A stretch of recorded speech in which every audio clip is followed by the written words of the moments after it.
Hello, everybody. This is Beth again, and unlike Helen, I'm loud. So hopefully you'll be able to hear us okay. I want to thank you all for sticking with us. We are almost to the end.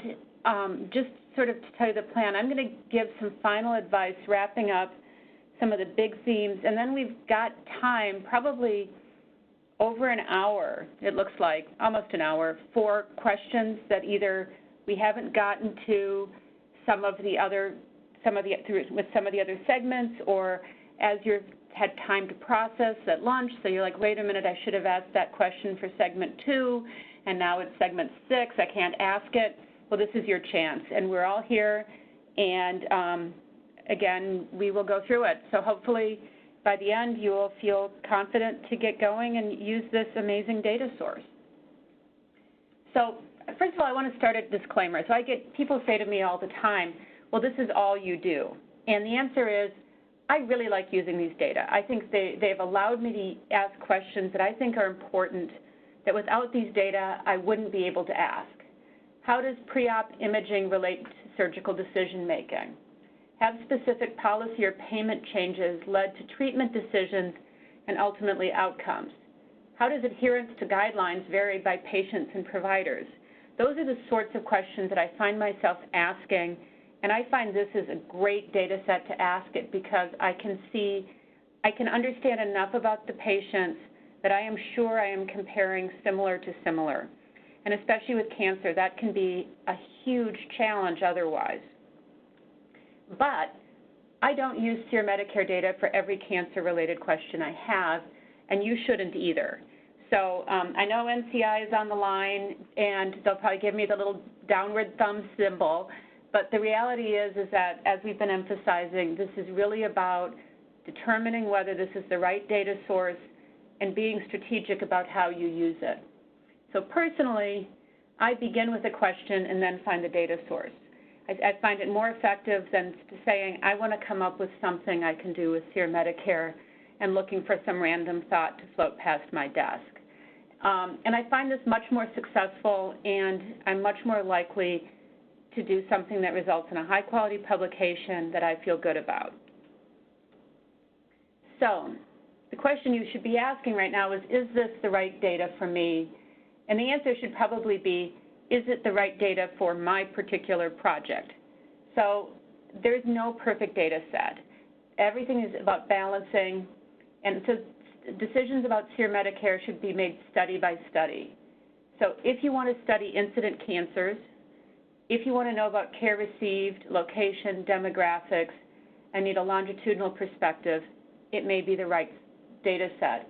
But if you need information about health behavior, height and weight, BMI, symptoms, margins, clinical test results, information about physician-patient discussions, conversations, work history, it's not the right one. And honestly, if you want to study people under age 65, this is one that I think has been a source of frustration for NCI as well as us. It would be nice if we knew as much about the people who are under 65 as we do about the people who are over than 65. And so I think the bottom line is you just need to be pragmatic about whether it's the right source or not. Is it hard to use? Yes.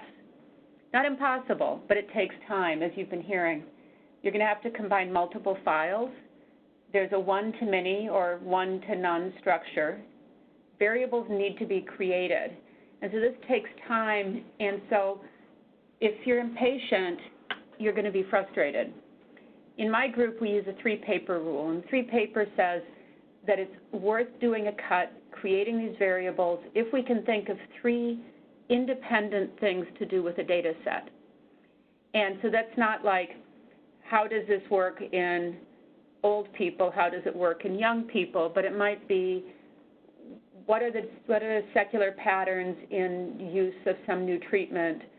How did a guideline change affect whether or not racial disparities persisted, and how did guideline compliance relate to outcomes? 3 different questions, 3 independent manuscripts, because what happens usually, and I say this to my students, the first paper will take 9 months, The second paper will take 4 months. The third paper will take 6 weeks. And that's because getting these data into a rectangular format is a lot of work. Even for people who've been using, I've been using Medicare data since the early 90s, and there still is a limit to how fast we can make it through these processes. So it's really important to be patient and to be realistic, but if you do, it will pay off. So how do you get started? And this is one that I personally sort of struggle with every time I start working with a new colleague, training in a new member of my team. And so my advice is start with the PEDSEF. Figure out your cases. Use that information to whittle down your cohort into something that's reasonable. Add the hospitalizations next. It's a much easier file to work with.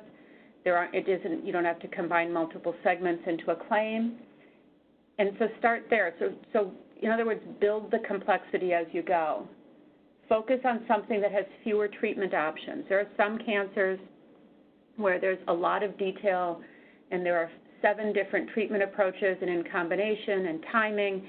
And those are really fun questions to ask, but they're also really hard questions to be your first one. So focus on something relatively simpler, like how many people had a biopsy or something like that, relatively straightforward, just so you can get your head around how these data are structured and how to use them. In some cases, focus on a narrower treatment window. The longitudinal nature of these data is both wonderful, it's exciting, it provides opportunity, but it also provides technical challenges. So make sure that you don't move ahead until you're ready to move ahead. So what else do I worry about? Well, one thing that I find, and I know Christy talked about, actually we've all talked about it, is power. And it's crazy to think about a data set with 1.8 million people as being in a low power situation. But in fact, I see this all the time. And this is a really simple example, but there are 116,000 breast cancer cases that were diagnosed between 2004 and 2013. 81% of them had early stage breast cancer. So we're still at 94,000 cases. And these are we've already removed the likely to have complete claims sort of stuff. So these are people where I could see their Medicare data. 44% of them were treated with radiation therapy within a year of diagnosis. But only 5% also had a mastectomy. So and the reason I give you this example is I had a student come to me saying she wanted to understand whether radiation plus mastectomy was superior to mastectomy alone. Now, we can all go through, is there a clinical differentiator that's not typical treatment? But in fact, the first place we got is she has 5,400 people that she's going to have to stratify in order to figure out what are the clinically distinct groups that need to be part of it. So even with a cancer as common as breast cancer, the numbers can get small with not very many decisions pretty quickly. People will sometimes want to study rare histologies. You know, is this the same for ductal and lobular cancers, or what about carcinoids? We all delete the carcinoids. What if somebody wanted to study them? Those numbers are going to get small very quickly. So think about that before you get the data, before you spend all your time and then figure it out. NCI will help with that. They will help you understand how many cases do we have that have this histology, so that you don't go through a process where the question you really want to ask, that you believe the field needs to have asked, you're scrambling to try to figure out how to do it. So we asked this question of, can we find the right information to, and I said address clinical uncertainty, and you could also say how to stratify into clinically meaningful groups. And the answer is sometimes yes and sometimes no. So oftentimes with clinicians, we'll talk about high risk and low risk. There is no variable in these data that is high risk lung cancer or low risk lung cancer. You might argue there's no low risk lung cancer, but you get the point. So for example, we can differentiate between an adenocarcinoma of the lung and a non-adenocarcinoma, or small cell, non-small cell lung cancer. But a lot of people have been asking me lately, well, I want to look at lung cancer among non-smokers. It's an important question. There are signs people are worrying that it might be rising. It can be very important, but these data do not allow us to actually look at smoking status in a way that we are confident that we can distinguish between a smoker and a non-smoker. A reminder about timeliness, and I went through this morning, but just remember, the registries are given 2 years to complete identification of incident cancers and abstract the data. The linkages are done every 2 years and include claims through the date of the linkage. A year is needed for compiling, quality checks, and so on. So the data released in 19 are from incident cases from 14 and 15 with claims through 17.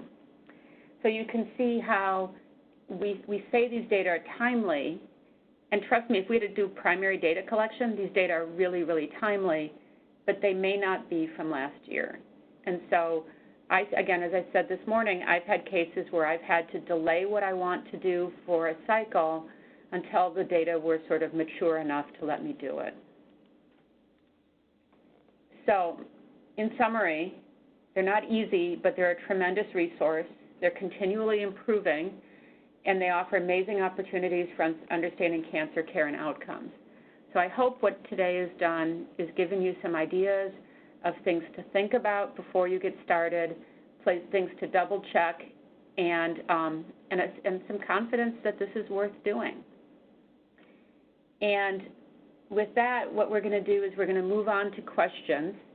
What I'd like to do is start with questions on this segment, but really we will use the next hour, though my guess is it's not going to be that long, to answer questions that you might have going back any part of today. So don't hesitate to submit a question from something that was addressed earlier as well. In that case, Stephanie is compiling the questions or figuring them out. Yeah, I have some questions from the previous segment. I don't see the ones from this segment yet. Okay. So here, can you? Yeah, and let us know if you can't hear. So one of the questions was, when we're submitting our application, if we have issues, will it be rejected outright, or will we be notified of the issues and have the opportunity to revise the application? Okay, the answer is you will always have the chance to revise. Very, very rarely will you be told you cannot do this. If you put in an application saying, I want to identify individual physicians, and I want to, the answer, you will be rejected outright. If you say, if you write something in a way that's not optimal, you will get feedback saying this isn't optimal, or you included smoking and it's not really, we can't really reliably get it from claims. Could you do your study without smoking status? So there will always be a chance to revise, and honestly, even in that physician identifier, the question will be, can you figure out a way to do your study using something that doesn't identify individual physicians? So the goal is always to help you do your study, to give you the feedback so that people don't get data for questions that aren't possible to successfully do with the data. All right, and then another question about the request process. If after we complete one project, do we submit a new request even if we already have the data? So the question is about reuse or new data. So if the project, so first of all, usually a project will encompass so my 3-paper exam, I would expect that I would be able to do 3 related papers off my data.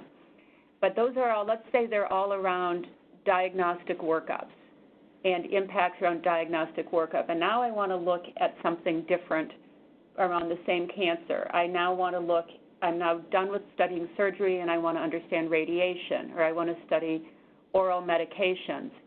In those cases, I would put in a new request. I would say, here's my new project, here's my new IRB.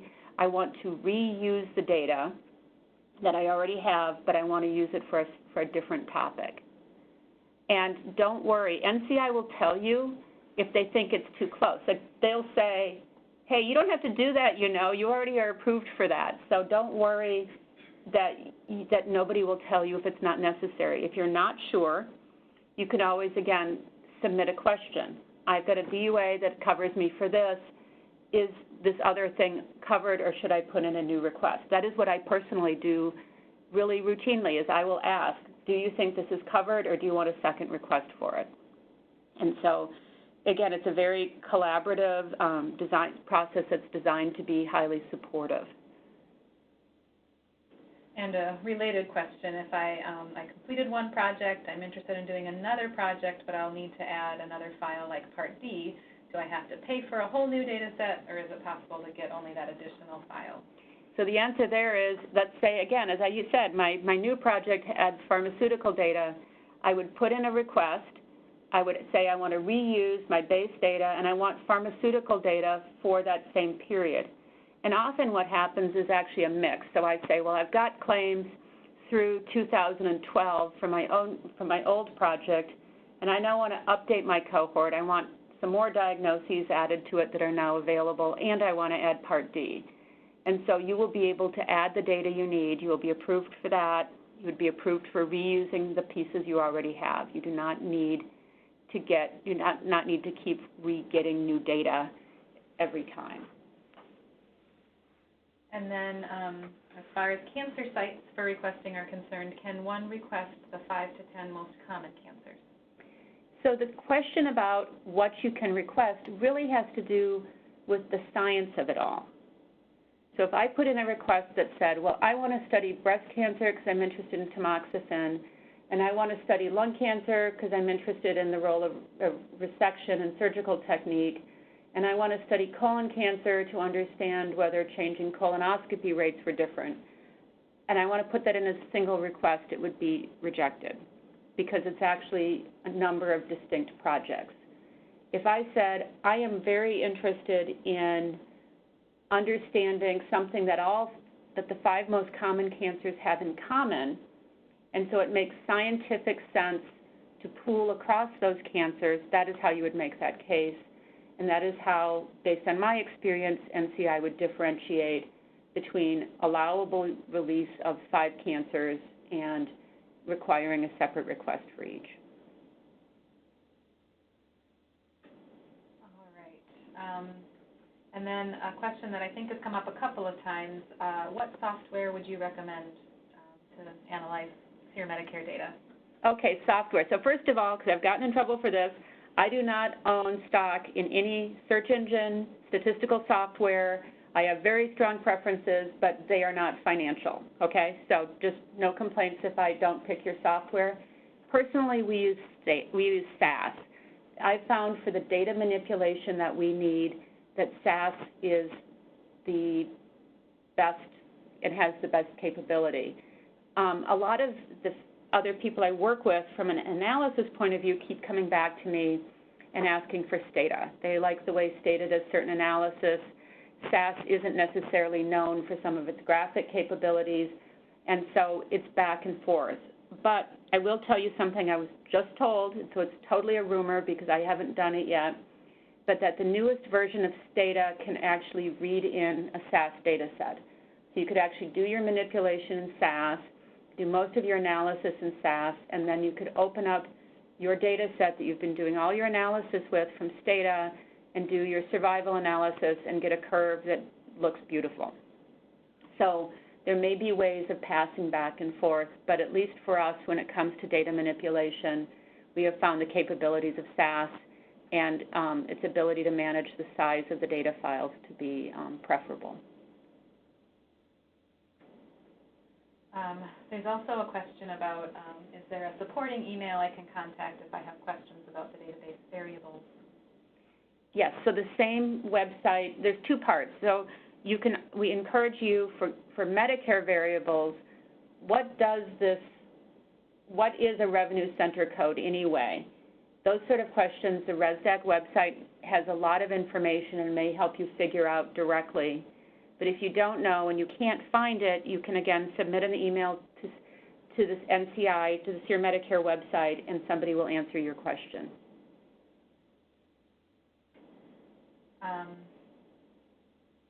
So there was a question, let's see if I can find it here.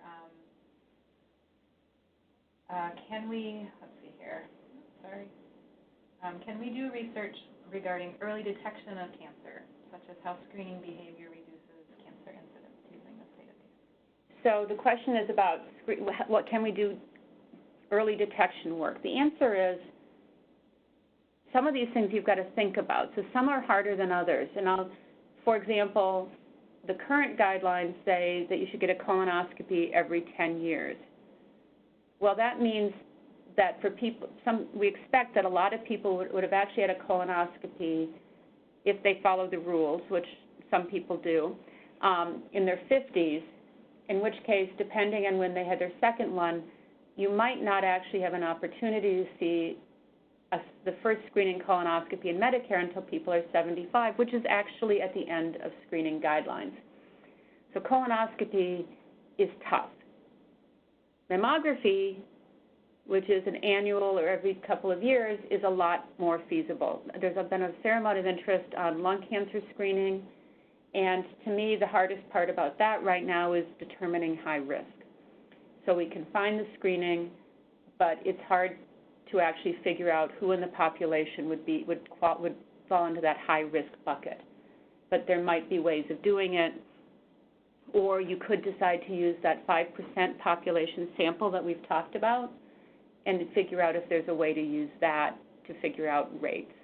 But those are different things. So again, that's part of the reason why we've been saying over and over and over that you often have to stop and think about it. And usually this is where we end up. Well, we can do this, and we can sort of do this, and we can't do this, and what does this mean for our study design? And we work through it as a team, talking it over and balancing what is and is not possible to figure out whether we think, on balance, it's worth trying. There's another question that came up about whether and how you're able to measure physician characteristics in the data. Okay, yeah, I can just answer that. Try to trick me. I'm trying to trick that now. So there's a number of sources that you can consider using. There is some information within the claims themselves, specifically around the physician specialty code.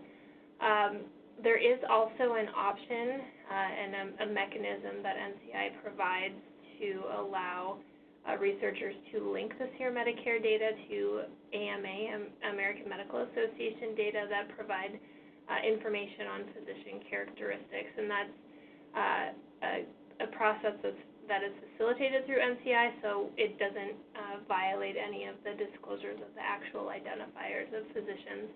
There's more information if researchers are interested on the SEER-Medicare website about that process. It's an additional process and that you would do on top of the actual data request process.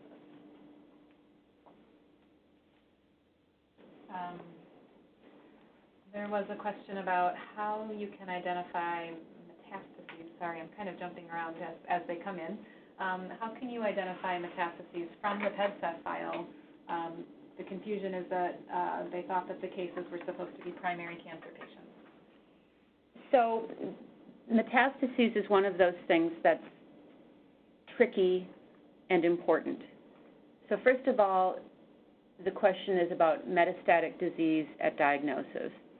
And we certainly have SEER that we can rely on for that. And then the idea would be for many people that we would use Medicare to find a recurrence or a spread. And the challenge there is both a bit of overcoding and a bit of undercoding. So if you remember from Stephanie's table of how things are paid, how institutions and providers are getting paid, rarely, if ever, are providers paid more for taking care of somebody with metastatic disease than non-metastatic disease, or with cancer that is spread than not spread. They're paid for delivering chemotherapy, for reviewing scans, for doing surgeries, and there are not at present rules that say you can only give chemotherapy if you have evidence of metastatic spread. A contrast would be bariatric surgery, where you can only give, somebody can only have bariatric surgery if it's documented that they have morbid obesity. So for metastatic disease and metastases, the concern is not that people with metastatic codes are overdiagnosed. The real concern is that there will be a lot of people with metastatic disease whose metastases are never noted. And what that's going to do is it's going to take your metastatic recurrence, no metastatic recurrence, and it's going to drive those two together and undermine any comparison you might make, and that you might end up with a false sense of comparison that might, in fact, result in wrong conclusions. In contrast, studying treatment of people with metastatic disease is generally viewed as being less problematic because we are more confident that everybody who is in that cohort that you could draw from claims would at least have some element of metastatic disease. Helen or Steph or Christy, anyone have anything to add? Okay. Yeah, and I guess maybe already said it as I was looking through questions, but any metastatic information in the PEDSET file means that in their initial diagnostic workup, the mets were found. So it wasn't a progression in that case. I mean, well, it was a progression, but the progression happened prior to diagnosis. So that's when you'll find it from the SEER side. Okay. So there was another question about what types of claim codes carry provider information. I don't think we really covered that very much. And I can talk about that. In the MedPAR file, there and the outpatient file, there is a provider number that is associated with the facility that the patient was seen in, that the case was seen. So that will be the Medicare provider number, generally the CCN, and that's, I believe, what you use to link to the hospital file if you're using the SEER-Medicare hospital file. So the hospital file will give you characteristics from cost reports and the provider services file. And then in the NCH and DME files, there will be an NPI that will give you physician information for the physician that was seen or that's ordered the durable medical equipment, I believe. So that's that. So some of these are referring to specific slides, and I don't have time to go back, but when we're looking at non-cancer, the question is it a person without any cancer or without the primaries captured in the PEDSET file? So the answer for the non-cancer is it depends on what you ask for.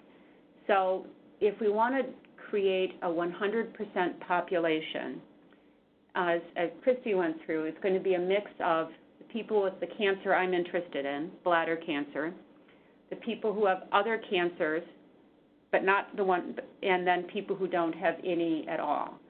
And so what you're really getting at, I believe, with that question is what should we use for our comparison population? And the answer there is, again, back to our old statement, is it's going to depend on what you're trying to do. In some cases, it will be, we want to look at people who, so if you're looking at, sometimes what we'll do if we're studying a tobacco-related cancer is we'll want to remove other tobacco-related cancers from our comparison population because we're worried they're all going to be associated with the same comorbidity, such as emphysema. Or we might decide we actually want to look at a tobacco-related cancer, or we might want to look at it depends on what we're trying to do. So I've got papers where I have combined cervical and rectal cancer because the radiation fields are very, very similar. And other papers where I would do a different set of comparisons of people with other cancers and people with no cancers. So it's up to you how you do it, but you're able to do either one.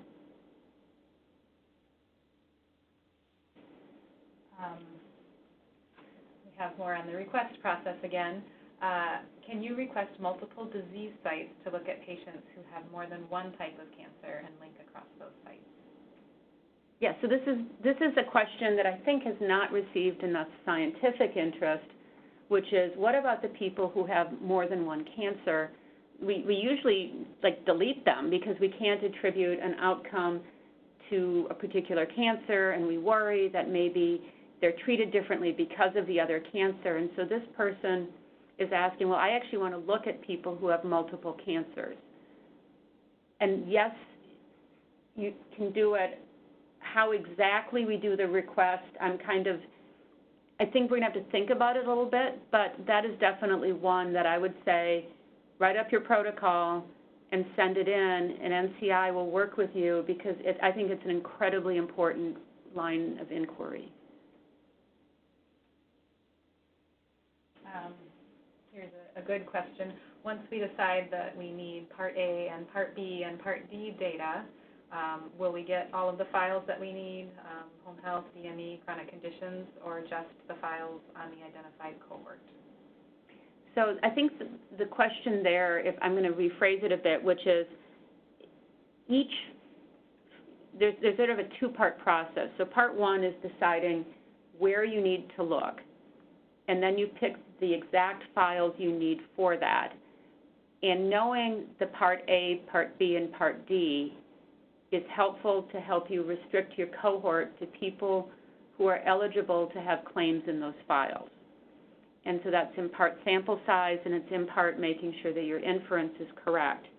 So if I include people in my study, so I ask for Part D claims, but then I include people in my study without Part D, I won't find the medication I'm looking for. And I could easily conclude that they didn't get it. And in fact, the reality was they weren't eligible to get it through Medicare. And so that's why there's this two-part process of A, B, and D are eligibility codes, and the different files are where you would actually look to find evidence of use. Does anybody want to help clarify, Christy? So I'm wondering if part of the question too is, so if you're thinking through your cohort and you're writing down your proposal and say, I'm going to look at this cancer, I'm going to limit to parts A and B fee-for-service and no HMO and Part D, do you automatically get all the files you need? No, you need to specify which files you want. So someone could theoretically do a Part A and B cohort and D and just say, I just need the MedPAR, the outpatient, the carrier, and the Part D file. Another person might do a similar setting, say, but I also want the hospice file and the home health file and the DME file. So you do want to make sure you specify which files that you want in your request. I do want to assure you, though, that if when NCI reviews your proposal, they'll read your proposal carefully, and they'll say, they're talking about hospice and end-of-life care, but they forgot to ask for the hospice file. And you'll get a comment back, and the comment will be, we think you might want hospice, and if you ask for it, you're approved. So part of the request process is approval, and part of it is double check. So don't worry that so the clearer you are in your proposal, the easier it is for NCI when they do their review to double check and catch some of those things that may have just been a simple mistake.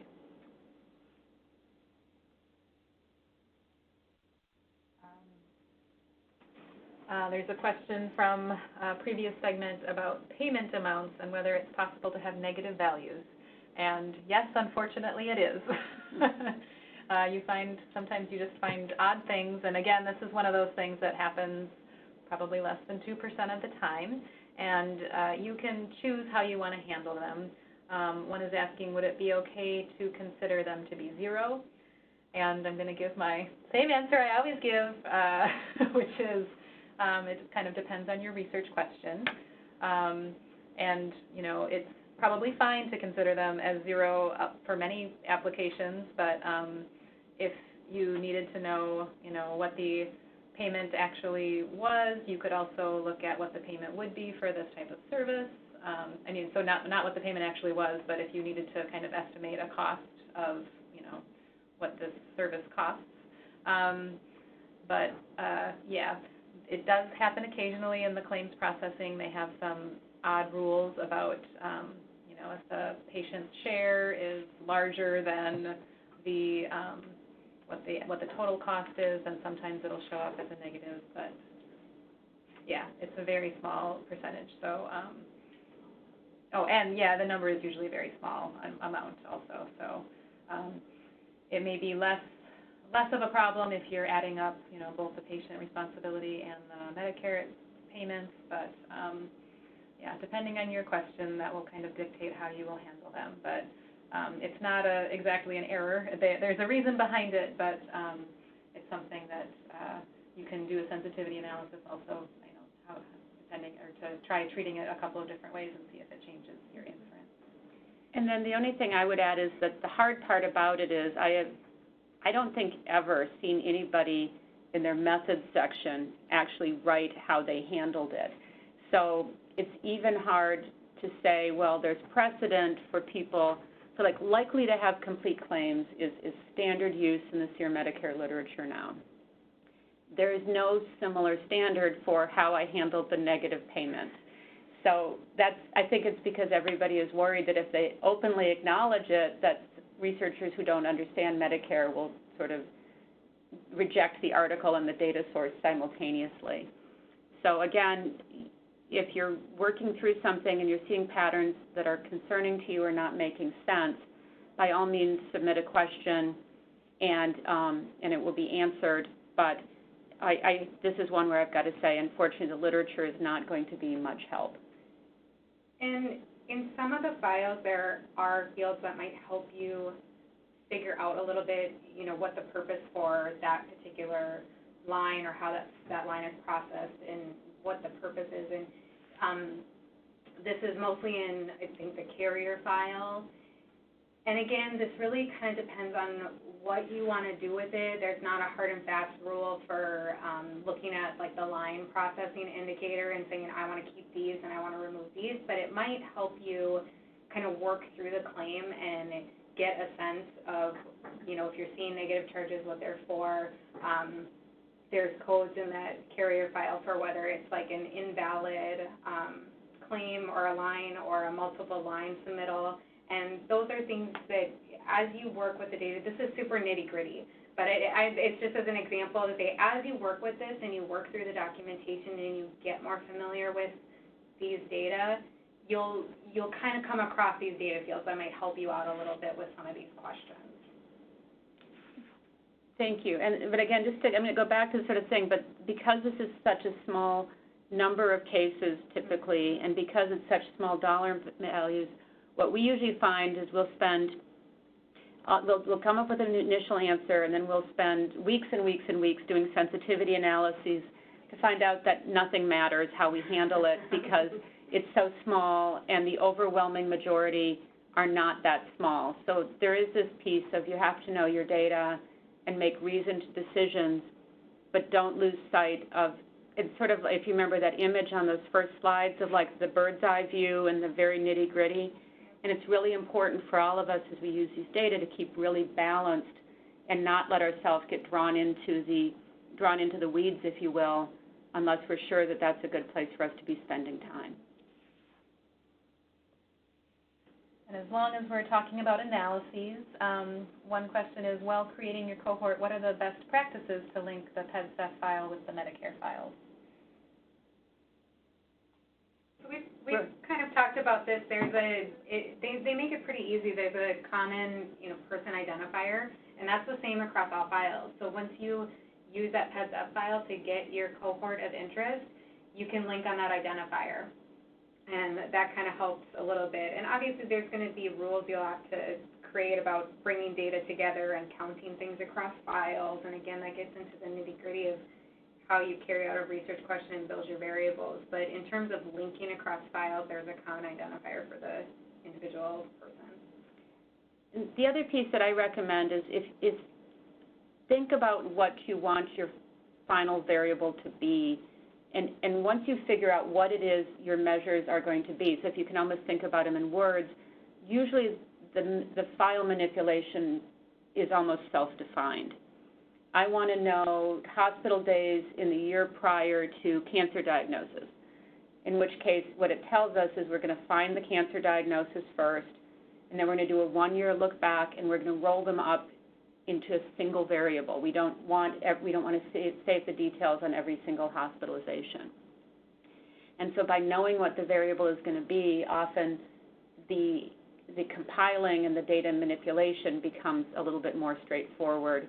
And the place where I think we've spent more time spinning is when we haven't figured out, we know we need to do something around this, but haven't figured out what, and that's when I think we spend the most time with false starts and stops.